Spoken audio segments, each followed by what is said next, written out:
In the new op-ed, Frederick Douglass was a Christian and a patriot. Why is this so hard for the left to accept? Author Jeremy Hunt disputes the left's view in many cases on Frederick Douglass to honor the abolitionist leader on his 200th birthday. Of course, we're in the middle of Black History Month. So why are so many trying to rewrite Douglass's legacy? Writer, active duty U.S. Army officer and strategist for the Douglass Leadership Institute, Jeremy Hunt joins us right now. Jeremy, tell me first about Frederick Douglass. Well, first off, Frederick Douglass, here's a man that is a statesman.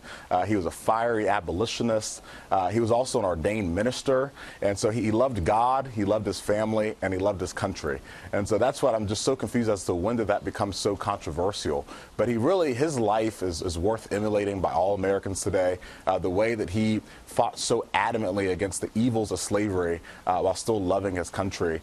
He set the example for us today. And so I'm just so honored to be able to speak about such an extraordinary American. All right, so here's one of the quotes from your column. Frederick Douglass's life exemplifies precisely what's missing in today's politics. He lived his life beholden only to his heartfelt beliefs, not a partisan political agenda. He loved God, his family, and his country.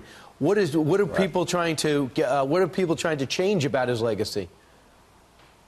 Well, really what we're seeing now is a lot of people are taking his bicentennial, which was this past week, basically as an opportunity to rewrite his legacy. They want to say that, well, it's not true that he was a Christian. Just last year, the Washington Post published an article saying that it's a myth that Frederick Douglass was a pious Christian when he was an ordained minister. I mean, he would actually have his family read scriptures before they could even eat dinner.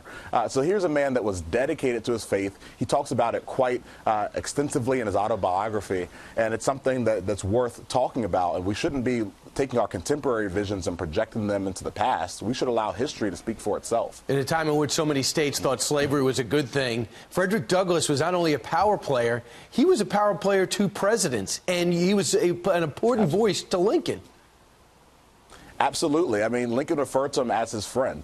And what's so interesting about their relationship is the nuance there. They had disagreements. Frederick Douglass was against Lincoln on some ends. He felt like Lincoln should have done more to emancipate the slaves sooner in other respects. But the amazing thing about it was after Lincoln was assassinated, Douglass memorialized him and said, look, I take Lincoln holistically, and I'm so thankful that Lincoln was our president and that he emancipated the slaves. And so here you have, shows the kind of the relationship that two people can have. They don't have to agree on everything, but ultimately it was a warm relationship. And so I think that's really special and something that we should learn from today as we look at politics. At a time which you can understand how he might dislike America, you said he is a patriot.